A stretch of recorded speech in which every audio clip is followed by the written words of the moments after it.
Paz do Senhor Jesus, abençoados.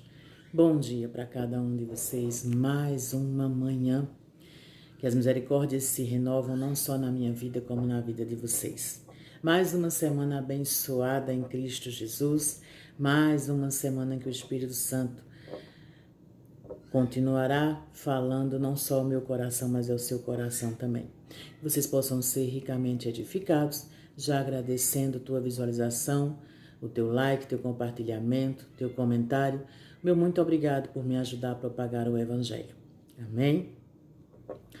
Hoje a nossa devocional se encontra no livro de Marcos, capítulo 3, o versículo 20 ao 29, que nos conta assim. E a multidão vinha junto outra vez, de tal modo que eles nem podiam comer pão. E quando seus amigos ouviram isto, saíram para o prender, porque eles diziam, ele está fora de si. E os escribas que tinham descido de Jerusalém diziam, ele tem a Beelzebu, e pelo príncipe dos demônios expulsa demônios.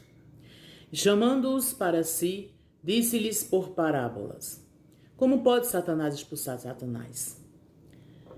E se um reino se dividir contra si mesmo, tal reino não pode subsistir.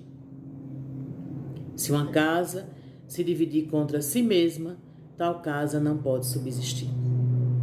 E se Satanás se levantar contra si mesmo e for dividido, não pode subsistir. Antes tem um fim. Nenhum homem pode entrar na casa de um homem forte e saquear os seus bens, exceto se primeiro amarrar o homem forte e então lhe saqueará a casa. Na verdade, eu vos digo, todos os pecados serão perdoados aos filhos dos homens, e as blasfêmias com que tiverem blasfemado. Mas aquele que blasfemar contra o Espírito Santo nunca terá perdão, mas está em perigo de condenação eterna. Porque eles diziam, ele tem um espírito imundo. Aleluia, glória a Deus. Palavra forte nessa manhã. Atribuíram a obra de Jesus aos demônios. O Senhor estava ali trazendo paz, amor, fazendo o bem. Tanto que diz aqui que eles nem podiam comer. De tanto que o Senhor estava fazendo por aquele povo. E se levanta alguns para o prender, dizendo que ele estava fora de si. E aí o Senhor diz, se um reino se dividir contra si mesmo, tal reino não pode subsistir. Por quê? Porque o Senhor estava ali para fazer o bem, libertar aquele povo, mas aquele povo começou com divisão. Qualquer obra que comece a se dividir, o Senhor já não está e o Senhor também já não vai poder mais fazer nada. Porque a mente está dividida. E o Senhor também diz assim, se uma casa se dividir contra si mesmo, tal casa não pode subsistir.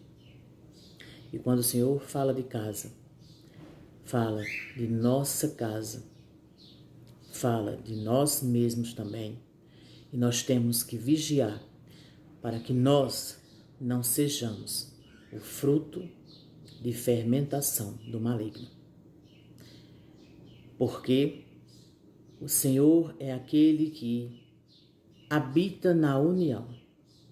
O Senhor não traz divisão. A divisão não vem do Senhor, e sim do maligno. Em João 13, versículo 34, 35, nos diz assim. Aleluia, glória a Deus.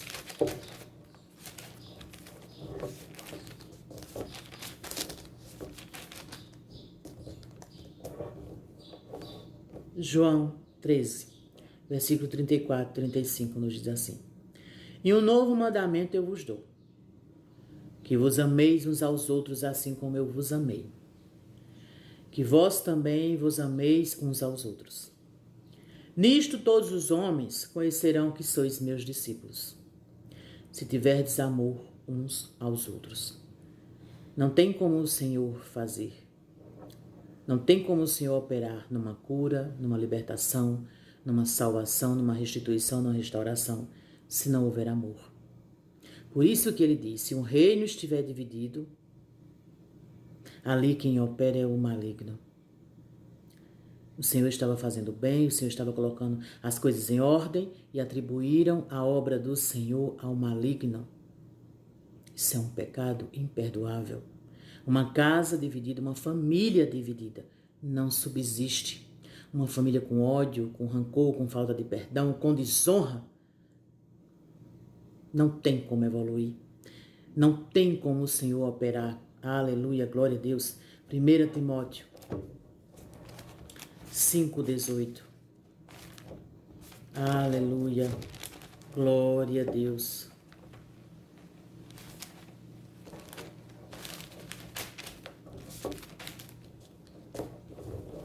Contudo, se alguma não tem cuidado dos seus, e principalmente dos da sua casa, negou a fé, e é pior do que o infiel.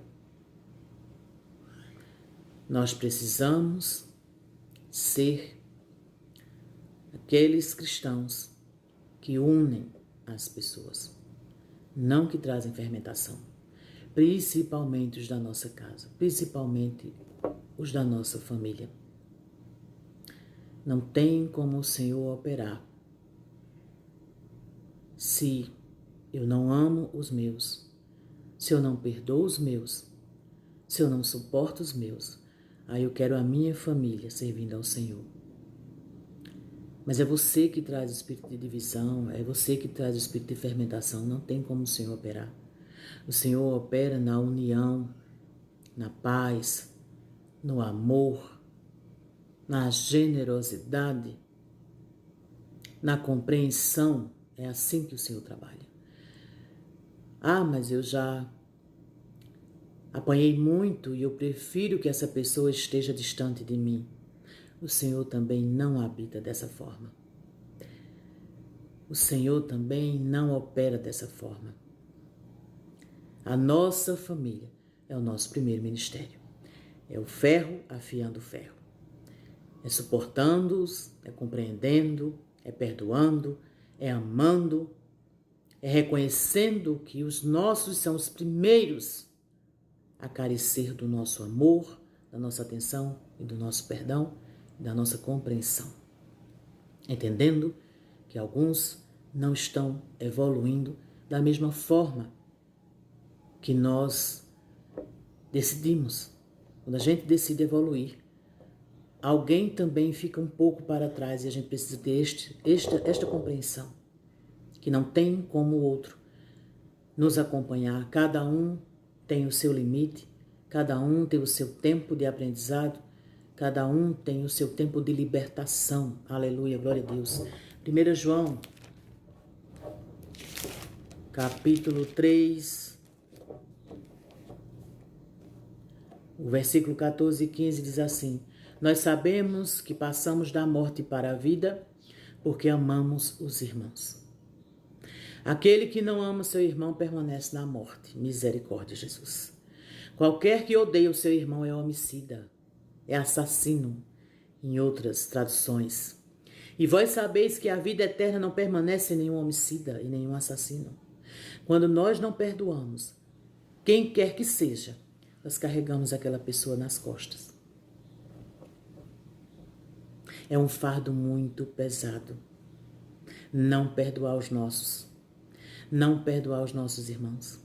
O nosso primeiro ministério, a nossa primeira liberação de perdão é entre a nossa família e a nossa parentela.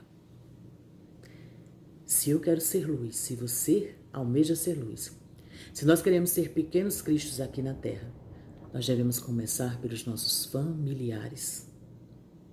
Aí eu gostaria de ver a minha família toda rendida ao Senhor. Mas você tem um espírito de divisão, de fermentação. O Senhor não opera. O Senhor opera em quem já está liberto, em quem está curado, em quem já entendeu que a salvação é individual e que almeja ser luz na vida do outro. Lute pela sua família de uma maneira sábia, de uma maneira espiritual. Que Deus abençoe a tua vida.